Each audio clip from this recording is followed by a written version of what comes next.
Hello students, இந்த வீடியோவில் என்ன பார்க்க போகிறோம் அப்படின்னு பார்த்தீங்கன்னா பிஸ்னஸ் லாவில் ஒரு டாபிக் தான் பார்க்க போகிறோம். என்ன டாபிக் அப்படின்னு பார்த்தீங்கன்னா lapse of an offer. Lapse அப்படின்னு என்னென்னு பார்த்தீங்கன்னா முடிவு அப்படின்னு அர்த்தம்.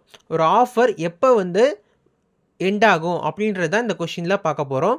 இப்போ எக்ஸாமில் எப்படி கேட்பாங்க இந்த கொஷின் அப்படின்னு பார்த்தீங்கன்னா லேப்ஸ் ஆஃப் அன் ஆஃபர் அப்படின்னு கேட்கலாம், or when does an offer come to an end அப்படின்னு கேட்கலாம். இப்போ என்னென்ன காரணத்துக்காகலாம் ஒரு ஆஃபர் எண்ட் ஆகுது அப்படின்னு பார்த்தீங்கன்னா பை ரிவோகேஷன். ரிவோகேஷன் என்னென்னா பின்வாங்குதல் அப்படின்னு அர்த்தம். இப்போ ஆஃபரர் ஆஃபரி அப்படின்னு சொல்லிட்டு 2 பேர் பார்த்தோம் தெரியுமா. ஆஃபரர்னால் யாருன்னா ஒரு ஆஃபரை மேக் பண்ணுறவர் தான் ஆஃபரர், ஒரு ஆஃபரை ரிசீவ் பண்ணுறவர் தான் ஆஃபரி அப்படின்னு பார்த்துருப்போம். இப்போ 2 பேரில் யாராவது ஒருத்தர் பின்வாங்கினாலும் இந்த ஆஃபர் எண்ட் ஆகிடும். அடுத்து லேப்ஸ் ஆஃப் டைம். லேப்ஸ்னால் என்ன, முடிவு அப்படின்னு பார்த்தோம் தெரியுமா. அந்த டைம் முடிஞ்சிடுச்சுன்னா அந்த ஆஃபர் எண்ட் ஆகிடும் அப்படின்றாங்க. அடுத்து by death or insanity of the offeror or offeree. Offeror offeree 2 பேரில் யாராவது ஒருத்தர் இறந்துட்டா கூட இந்த ஆஃபர் எண்ட் ஆகிடும். அடுத்து கவுண்டர் ஆஃபர். கவுண்டர் ஆஃபர்னால் என்னென்னு பார்த்தோம். ஒருத்தர் என்ன பண்ணுறாரு, ஒரு லேண்டை சேல் பண்ணுறாரு ஒரு 1000 பவுண்ட்ஸுக்கு. அதை இன்னொருத்தர் என்ன பண்ணுறாரு, என்னால் 1000 பவுண்ட்ஸுக்கு வாங்க முடியாது, 950 பவுண்ட்ஸுக்கு தரியா அப்படின்னு ஒரு ஆஃபர் கொடுக்குறாருன்னு சொல்லிட்டு டைப்ஸ் ஆஃப் ஆஃபரில் பார்த்துருப்போம் தெரியுமா. ஸோ அந்த ஆஃபர் இருந்துச்சுன்னா இந்த ஆஃபர் எண்ட் ஆகிடும் அப்படின்றாங்க. அந்த ஆஃபர் செல்லாது அப்படின்னு சொல்கிறாங்க, கவுண்டர் ஆஃபர். அடுத்து பார்த்தீங்கன்னா by not accepting according to the prescribed or usual mode. அவங்க சொல்கிற ப்ரிஸ்கிரைப் மேனரில் அந்த அக்செப்ட் பண்ணலன்னா, அக்செப்டன்ஸ் அந்த ப்ரிஸ்கிரைப் மேனரில் இல்லைன்னா இந்த ஆஃபர் எண்ட் ஆகிடும் அப்படின்றாங்க. By destruction of a subject matter. Subject matter அப்படின்னு என்னென்னு பார்த்தீங்கன்னா, இப்போ ஒரு காரை சேல் பண்ணுறாரு அப்படின்னு சொல்கிறாரு, ஒரு ஆஃபர் பண்ணுறாரு, நான் ஒரு காரை சேல் பண்ணுறேன் வாங்கிக்கோ, 5 lakhக்கு சேல் பண்ணுறேன் அப்படின்னு சொல்கிறாரு. ஸோ இங்கே கார் தான் என்னென்னா சப்ஜெக்ட் மேட்டர். இப்போ இந்த கார் நடுவில் இந்த டிஸ்ட்ராய் ஆயிடுச்சு அப்படின்னா அந்த காரே இல்லைல்ல. ஸோ எதை சேல் பண்ணுவாங்க, எதையும் சேல் பண்ண முடியாது. அதுதான் சொல்கிறாங்க by destruction of a subject matter அப்படின்னு சொல்லிட்டு. By rejection of offer by offeree. அதாவது இந்த ஆஃபரின்றது யார், ரிசீவ் பண்ணுறவர். அந்த ரிசீவ் பண்ணுறவர் ரிஜெக்ட் பண்ணிட்டா அந்த ஆஃபர் எண்ட் ஆகிடும் அப்படின்றாங்க. அடுத்தது பார்த்திங்கன்னா பை சேஞ்ச் இன் லாவில் ஏதாவது சேஞ்ச் ஆயிடுச்சுன்னா அந்த ஆஃபர் எண்ட் ஆகிடும். By failure to accept the precedent condition ஏதாவது சாட்டிஸ்ஃபை பண்ணலன்னா அந்த ஆஃபர் எண்ட் ஆகிடும் அப்படின்றாங்க. ஃபஸ்ட்டு பாருங்கள் பை ரிவோகேஷன். ரிவோகேஷன்னா என்னென்னு பார்த்தீங்கன்னா பின்வாங்குதல் அப்படின்னு அர்த்தம். இப்போ ஆஃபரர் ஆஃபரின்னு 2 பேர் இருக்காங்களே, 2 பேரில் யாராவது பின்வாங்கிட்டா இந்த ஆஃபர் எண்ட் ஆகிடும். அதை தான் சொல்கிறாங்க this communication of a notice of a revocation by the offeror the offer comes to an end. அதாவது கம்யூனிகேட் பண்ணணும்னா யார் எண்ட் பண்ணுறாங்களோ, பின்வாங்குறாங்களோ அவங்க அந்த சர்டன் பார்ட்டிக்கிட்ட கம்யூனிகேட் பண்ணணும். இந்த மாதிரி நான் பின்வாங்கிக்கிறேன், இந்த ஆஃபர் எனக்கு அக்செப்டன்ஸ் கிடையாது அப்படின்னு சொல்லிட்டு சொல்லணும். அதுதான் சொல்கிறாங்க பை ரிவோகேஷன் மூலயமா ஒரு ஆஃபர் எண்ட் ஆகும் அப்படின்றாங்க. அடுத்து பார்த்திங்கன்னா பை லேப்ஸ் ஆஃப் டைம். அந்த ஆஃபர் குறிப்பிட்ட நேரத்துக்கு தான் இருக்கும். சரியா, அந்த ஆஃபர் குறிப்பிட்ட நேரத்தில் தான் ஓப்பனில் இருக்கும், சர்டன் டைமுக்குள்ளே தான் ஓப்பனில் இருக்கும். அதுக்கு மீறி போச்சுன்னா அந்த ஆஃபர் எண்ட் ஆகிடும். இப்போ இதுக்கு ஒரு எக்ஸாம்பிள் பாருங்கள். ஒரு கேஸில் இருக்குது. என்னன்னு பார்த்தீங்கன்னா Ramsgate Victoria hotel versus Montefiore அப்படின்னு சொல்லிட்டு 2 கம்பெனி இருக்காங்க. என்ன பண்ணுறாங்க அப்படின்னு பார்த்தீங்கன்னா, ஒரு கம்பெனி என்னோடய ஷேரை வாங்கிக்கிறியா அப்படின்னு கேட்குறாரு. என்ன மாதம் கேட்குறாரு, ஜூன் மாதம் கேட்குறாரு.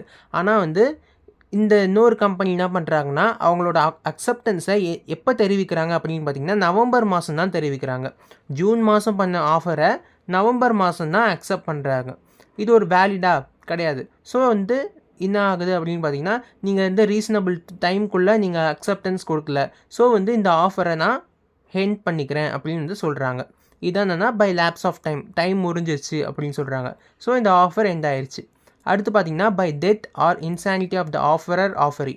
ஆஃபரி 2 பேர் இருக்காங்களே, 2 பேரில் யாராவது ஒருத்தர் இறந்துட்டா கூட இந்த ஆஃபர் எண்ட் ஆகிடும். அதான் சொல்கிறாங்க and offer lapse by death or insanity of the offeror it comes to knowledge of offeree before acceptance.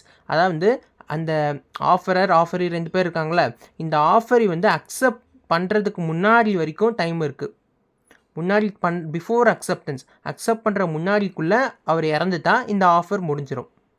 புரியுதா? அக்செப்டன்ஸ் முன்னாடி இந்த டெத் நடந்துச்சுன்னா இந்த ஆஃபர் எண்ட் ஆகிடும் அப்படின்றாங்க. ஓகேவா? அடுத்து பார்த்தீங்கன்னா கவுண்டர் ஆஃபர். கவுண்டர் ஆஃபருக்கு நம்ம டைப்ஸ் ஆஃப் ஆஃபர்லேயே நம்ம பார்த்துருப்போம். கவுண்டர் ஆஃபர்னா என்ன? இவங்க ஒரு ஆஃபர் கொடுப்பாங்க, அதுக்கு பதிலுக்கு அந்த அக்செப்டர் பார்ட்டி வந்து இன்னொரு ஆஃபர் கொடுப்பாரு. அதாவது வந்து என்னோடய லேண்டை வந்து 1000 பாண்ட்ஸ்க்கு நான் விற்கிறேன், வாங்கிக்கிறியான்னு ஒருத்தர் கேட்குறாரு.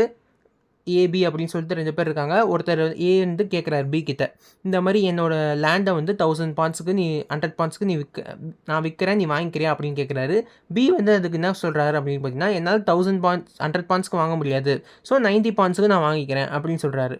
இவர் ஒரு ஆஃபர் கொடுக்குறாருல பதிலுக்கு, இது பேர் தான் கவுண்டர் ஆஃபர். அப்படி இந்த கவுண்டர் ஆஃபர் இருந்துச்சுன்னா அது வந்து நாட் அ வேலிட் ஆஃபர் அப்படின்றாங்க. Counter offer means making a new offer instead of accepting the original offer. Original ஆஃபருக்கு இன்னொரு ஆஃபர் கொடுக்குறது தான் கவுண்டர் ஆஃபர் அப்படின்றாங்க. Original offer of the offerer lapse the moment the offeree makes a counter offer, that's a counter offer result in rejection of the original offer. அதாவது இந்த counter offer result in rejection of an offer அப்படின்றாங்க. புரியுதா?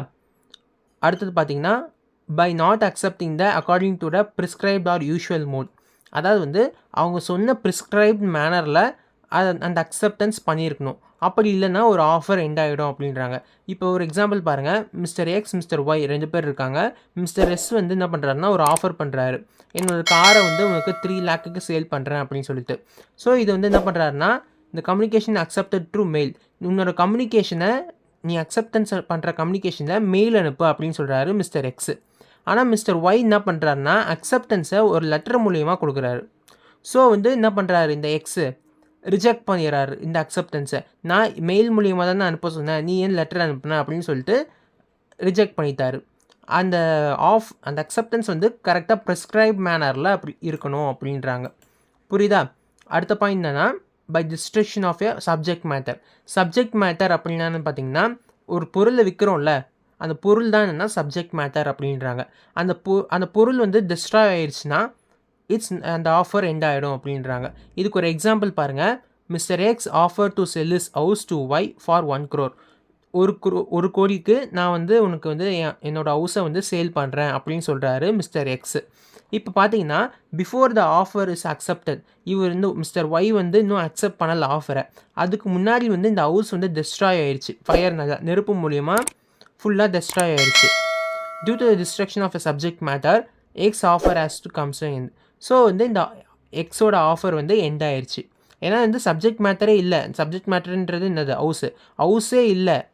So வந்து எதை வந்து இந்த mister X விற்பார், எதுவுமே விற்க முடியாது. கரெக்டாக சப்ஜெக்ட் மேட்டரே டிஸ்ட்ராய் ஆயிடுச்சுன்னா எதுவுமே வந்து விற்க முடியாது.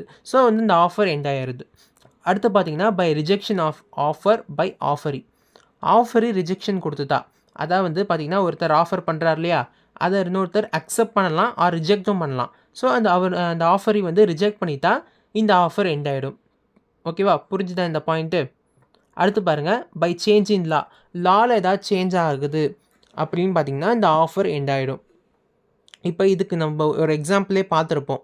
ஒரு காட்டன் மேனுஃபேக்சர் பண்ணி காட்டன் எக்ஸ்போர்ட் பண்ணுறாங்க இந்தியாவிலேருந்து பாகிஸ்தானுக்கு. ஸோ வந்து நம்ம இந்தியன் கவர்மெண்ட் என்ன சொல்கிறாங்கன்னா, காட்டன் எக்ஸ்போர்ட் வந்து பாகிஸ்தானுக்கு பேன் பண்ணுறேன் அப்படின்னு சொல்லிட்டா அந்த லாவில் சேஞ்ச் வருது இல்லையா. ஸோ இந்த ஆஃபர் வந்து எண்ட் ஆகிடும். புரியுதா இந்த சேஞ்ச் இன் லா? அடுத்து பார்த்தீங்கன்னா by failure to accept precedent condition.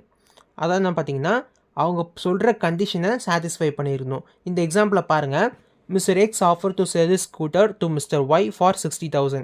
60,000க்கு என்னோடய ஸ்கூட்டியை நான் ஆஃபர் பண்ணுறேன், சேல் பண்ணுறேன் உனக்கு அப்படின்னு சொல்கிறாரு.